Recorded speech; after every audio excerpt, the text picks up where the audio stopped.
नमस्कार दोस्तों। कहानियों की श्रृंखला में आज सुनेंगे ममता कालिया जी की कहानी बाथरूम। लेकिन उससे पहले मेरा आपसे विनम्र अनुरोध है कि अगर मेरे द्वारा सुनाई हुई कहानियाँ अच्छी लगती हैं तो मेरे चैनल को सब्सक्राइब ज़रूर करें, लाइक करें और अपने दोस्तों और परिचितों में शेयर भी करें। बेल आइकन दबाना बिल्कुल भी ना भूलें। आज सुनिए बाथरूम। समय 21वीं सदी में जा रहा था, पर मथुरा के सतगढ़ा में हड़प्पा काल से पहले की शौच और स्नान व्यवस्था थी। ये ऊंचे ऊंचे मकान पर न उनमें नहान घर न ढंग का शौचालय। ये मकान उन परिवारों को मुआवजे के तौर पर दिए गए थे जो पाकिस्तान छोड़ते वक्त अपनी ज़मीन जायदाद के कागज़ बचा कर ला सके थे। अपने ही वतन में अपने ही लोगों द्वारा इन्हें नया नाम दिया गया, शरणार्थी, और जगह जगह बसा दिया गया। कुछ घर डैम्पियर पार्क से परे किशन नगर में चले गए तो कुछ नानक नगर में। 3 घरों को सतगढ़ा में बसाया गया। उन्हीं में हमारे मामा लोग भी थे।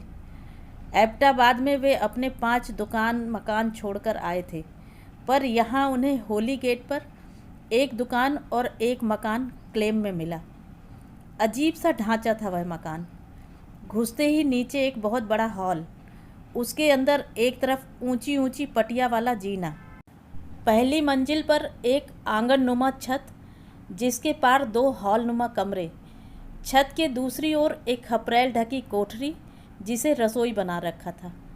सबसे ऊपर एक बड़ा कमरा और थोड़ी सी खुली जगह जहां मुंडेर आधी टूटी हुई थी। जब कभी हम बच्चे ऊपर की सीढ़ियां चढ़ते, मामी नीचे से चिल्लाती, छत पर मत जाना, गिर जाओगे। पूरे घर में नहाने धोने का कोई कोना नहीं था।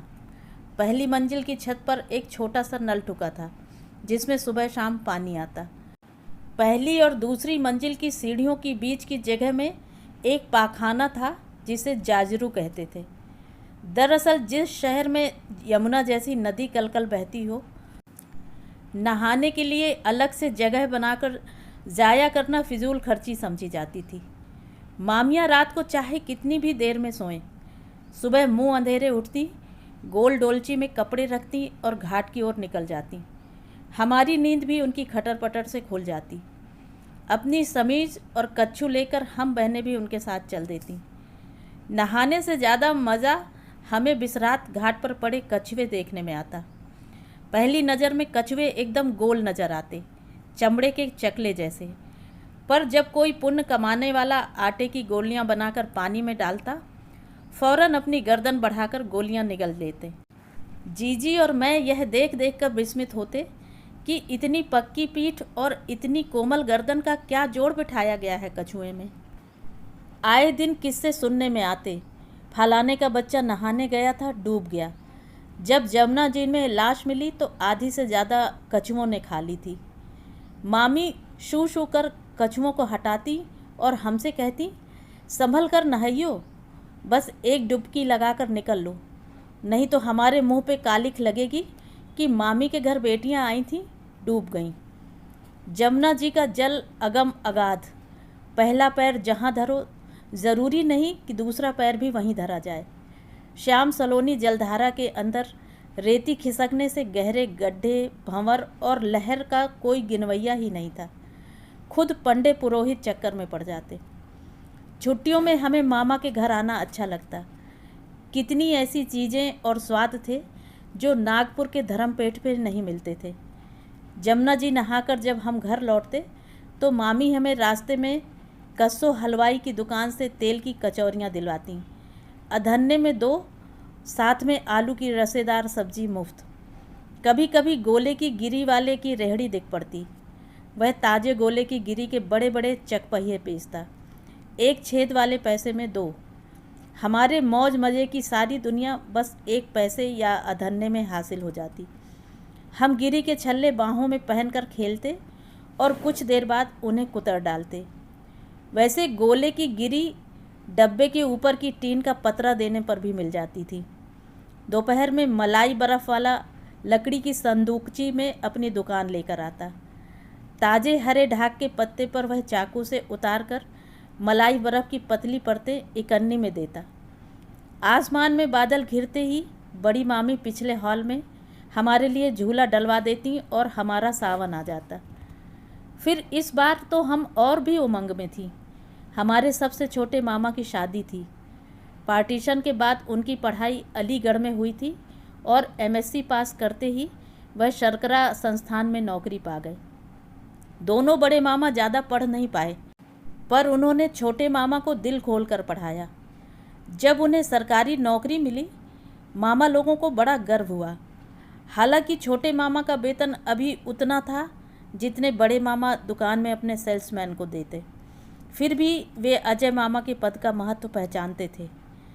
अजय मामा की शादी इटावा में तय हुई। कांता मामी ने कानपुर से बीए किया था। वे हॉस्टल में रहकर पढ़ी थी। सगाई के बाद भांजी मारने वाले हितैषियों ने उनके बारे में तरह तरह की खबरें प्रचारित की। कांता छुरी कांटे के बगैर खाना नहीं खाती। कांता शलवार कमीज पहनती है। कांता गिटपिट अंग्रेजी बोलती है। मामियों ने कहा, भाई इटावा वालों को ना कर दो, हमें घर में बहू लानी है कि मेम साहब, उसके नखरे कौन झेलेगा। मध्यस्थों ने आश्वस्त किया, ऐसी कोई बात नहीं है, लड़की बड़ी शालीन है। शादी के बाद हम नई मामी को विदा कराकर मथुरा लाए। रास्ते में उनके साथ सिकंदरा की सीढ़ियों पर फोटो खिंचाई गई। एक जगह बाजार पड़ा तो कांता मामी ने धीरे से मेरे कान में कहा, मेरी बिंदी गिर गई। हम सब बिंदी लेने उतरे। हमने इतनी बिंदियां खरीदी कि मामी महीनों बदल बदल कर बिंदी लगा सकती। हमने एक छोटा सा शीशा भी खरीदा। जब हम कार में पहुँचे, हमने देखा मामी अपने कपड़े संवार रही हैं और मामा अपने होंठ पोंछ रहे हैं। मौसा जी, जो ड्राइवर की भूमिका निभा रहे थे, बोले, अजय बाबू कहो तो और बिंदियाँ लेने चले जाएं। हंसी मजाक में पता ही नहीं चला कब मथुरा आ गया। घर में नई बहू के स्वागत में बड़ी मामी ने उनके पांव पखारे। उनका सादा श्रृंगार विहीन व्यक्तित्व देखकर कांता मामी ने सोचा घर की कोई बुजुर्ग सेविका हैं। उन्होंने पर्स से निकालकर 2 रुपए का नोट परात में तैरा दिया। बड़ी मामी का चेहरा ऐंठ गया। यही हाल बिचली मामी का हुआ। मुंह दिखाई की रस्म के लिए कांता मामी को हॉल कमरे की जाजम पर बिठा दिया गया, जहां पर पहले से ही मोहल्ले की औरतें ढोलक लेकर बड़ी देर से गा बजा रही थीं। कांता मामी को सिर पर आंचल रखने का अभ्यास नहीं था। रेशमी साड़ी बार बार सिर से खिसक जाती। मैंने कहा, मामी चिमटी लगा दूं? मामी ने इनकार कर दिया। बड़ी मामियों ने इसे भी अपनी अवज्ञा समझा। पहले ही दिन उन्होंने मुंह बिचकाकर कहा, अब पढ़ी लिखी बहुओं के पैर पड़े हैं, राम ही रक्षा करें। कांता मामी को जब गृह प्रवेश पर हुई अपनी भूल पता चली तो वे दुखी हुई। उन्होंने 100 का एक नोट अपने पर्स से निकालकर मेरे हाथ दोनों मामियों के लिए अंदर भिजवाया, जो उन्होंने 1 रुपया मिलाकर वापस मेरे हाथ भिजवा दिया। घर में रुपयों की कमी न थी। होली गेट पर दवाओं की दुकान अच्छी चलती थी, बल्कि दोनों मामा बिना डॉक्टरी पढ़े डॉक्टर साहब के नाम से जाने जाते। आसपास के इलाकों के लोग उन्हें डॉक्टर मानकर बीमारियां बताते और दवाएं खरीद कर ले जाते। वे सब पेटेंट दवाएं होती, जिनसे शीघ्र आराम मिल जाता, पर यश दवा देने वालों को मिलता। हॉल के कमरों के दरवाजे इतने बड़े थे कि वहां पर्दा डालने की कोई कोशिश कभी नहीं की गई। मामी कहती, पर्दा किससे करें, सब अपने ही हैं। काफ़ी देर बैठ लेने के बाद कांता मामी ने मुझसे कहा, हमें बाथरूम जाना है, रास्ता बताओगी? मैं एकदम हकबका गई। नई मामी को कौन जगह बताई जाए। छत पर अभी मेहमानों की हलचल थी। जाजरों में रोशनी का कोई इंतज़ाम नहीं था। हर हॉल में कोई ना कोई रिश्तेदार टिका था। मैंने जाकर बड़ी मामी से कहा। बड़ी मामी ने मुंह चढ़ाकर कहा, कह दो इटावा वाली से, इतना ही बाथरूम का शौक़ है तो अपने बाप से कहो आकर बनवा दें। इतने बरस हमें इस घर में आए हो गए, हमने तो कभी बाथरूम नहीं देखा।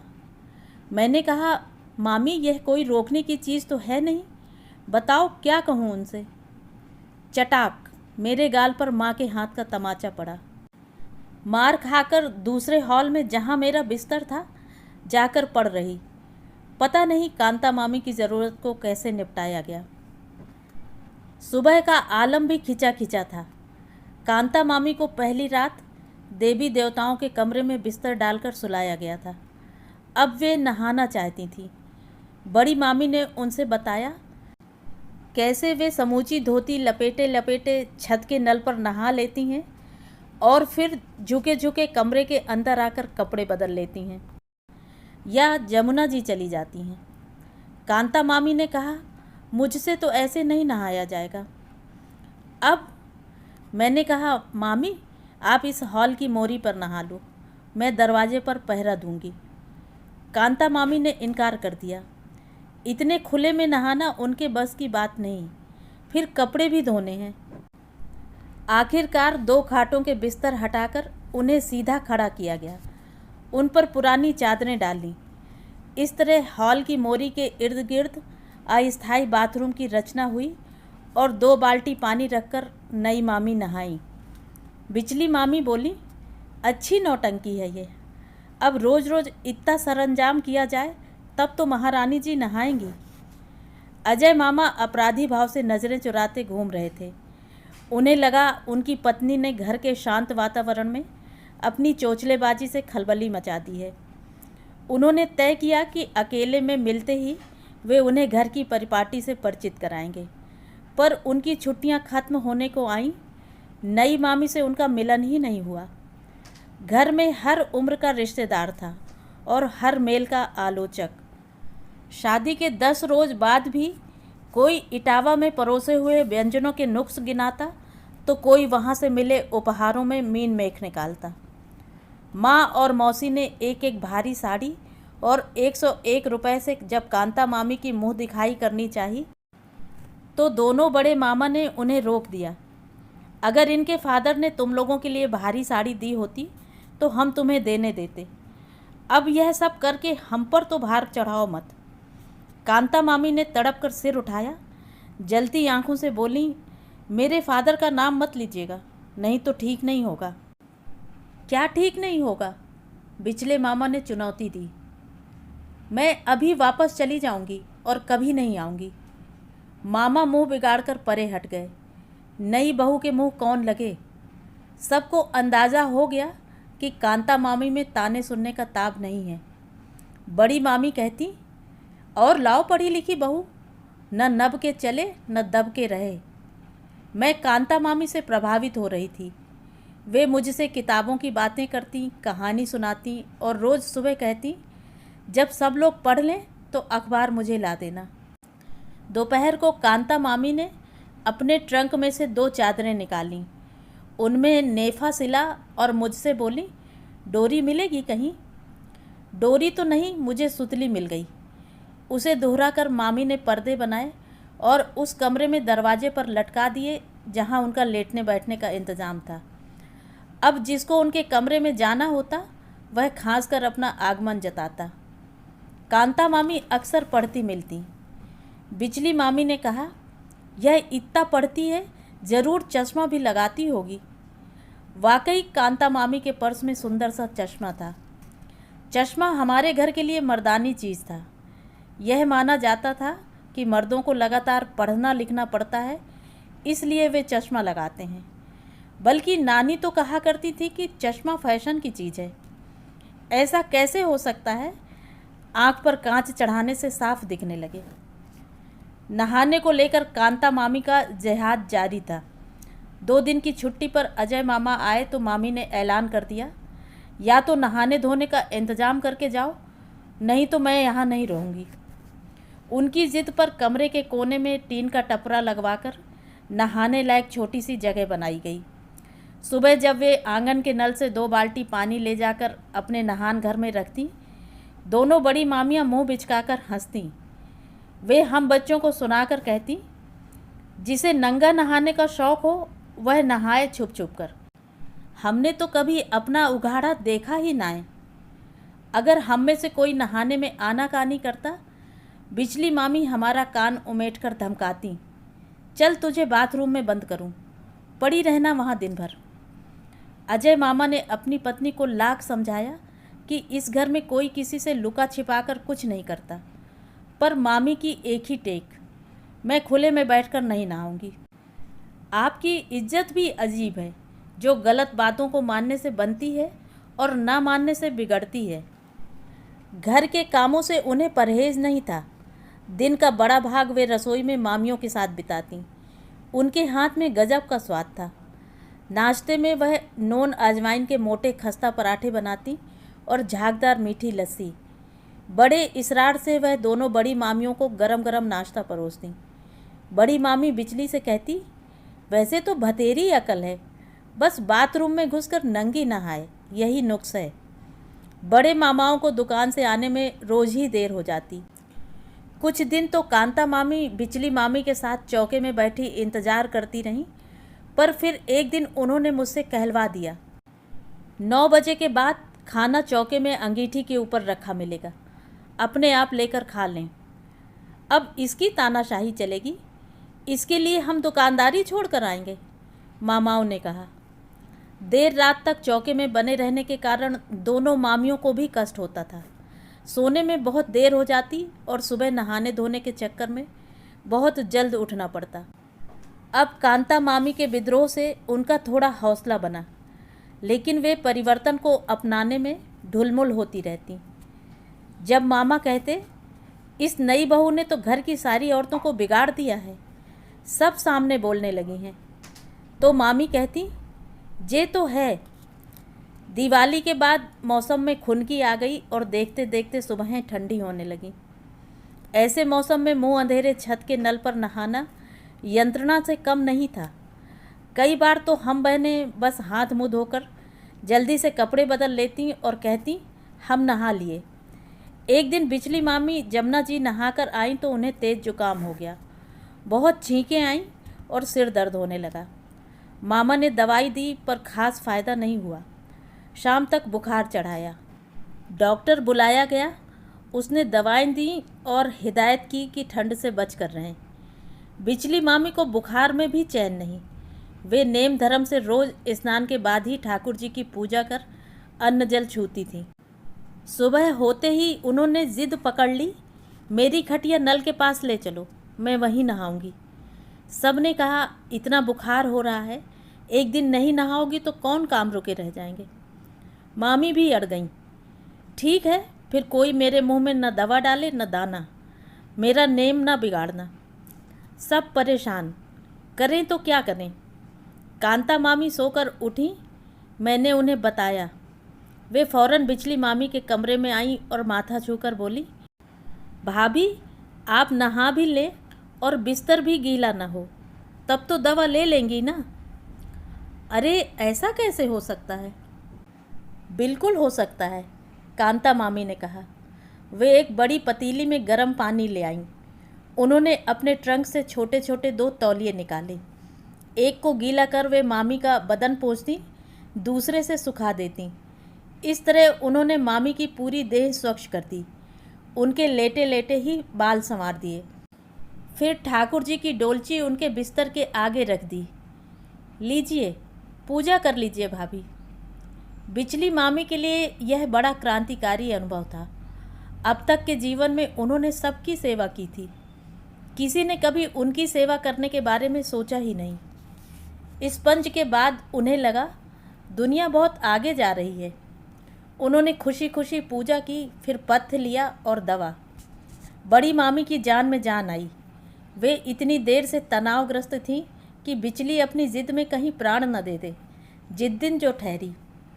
4 दिन बिस्तर से लगी रहकर बिचली मामी स्वस्थ हो गईं। जिस दिन बुखार टूटा, उन्होंने कहा, आज तो मैं नल के नीचे नहाऊंगी। कांता मामी ने कहा, मैंने पानी गर्म कर दिया है, अभी आपको कमजोरी है, मेरी बात मानिए, आप मेरे कमरे में बाथरूम में नहा लीजिए। ना बाबा, मेरा दम घुट जाएगा, मैं बाथरूम नहीं जाऊंगी। हम बच्चों ने उन्हें समझाया, देखो मामी, जैसे बाकी कमरे वैसे बाथरूम, उसमें कोई हवा थोड़े ही रहता है। बड़ी मामी ने कहा, बिचली चल 2-4 दिन इनकी बात मान ले, फिर तो हम दोनों जनी जमुना जी जाया करेंगी। थोड़े मान मनौवल के बाद बिचली मामी बाथरूम में नहाने को तैयार हुई। बंद बाथरूम में एक एक करके कपड़े उतारना, पटे पर निर्वस्त्र बैठना, मंजन साबुन झावा यथास्थान पाना और बिना गली पर नज़र गड़ाए पूरा ध्यान अपनी देह और स्वच्छता पर केंद्रित करना रोमांचकारी था। एक बार वे आदतन झुककर बदन पर पानी उड़ेलती, दूसरे ही क्षण उन्हें ध्यान आता वे बाहर खुले में नहीं बंद कमरे में नहा रही हैं। उन्होंने झिझकते हुए अपनी निर्वस्त्र देह देखी तो उन्हें लगा वे किसी और को देख रही हैं। मैंने बाहर से आवाज़ लगाई, क्यों मामी, अंदर क्या सो गई? अभी आई, मामी ने कहा और जल्दी से कपड़े लपेट कमरे में आई। बड़ी मामी, कांता मामी और बच्चों के सामने उन्होंने कहा, जब से मैं पैदा भई बस आज कायदे से नहाई हूँ। अरे कपड़े पहने पहने नहाने का क्या मतलब है? कुछ नहीं। मैं कहूँ पूजा घर और चौके से भी ज़रूरी है नहान घर। कम से कम आदमी एड़ी से चोटी तक शुचि तो हो जाए। इस बार अजय मामा कानपुर से घर आए तो उन्हें आंगन में ईंटों का ढेर दिखाई दिया। यह क्या? उन्होंने अचकचा कर पूछा।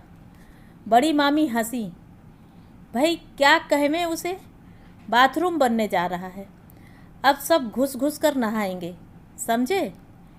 अजय मामा ने अपनी पत्नी को संबोधित किया, रोज़ नया बखेड़ा करती हो तुम। बड़ी मामी बोली, अरे इसने कुछ नहीं किया, इस बाथरूम के लिए सबकी सहमति है। तो ये थी कहानी। कहानी आपको कैसी लगी कमेंट करके ज़रूर बताएं।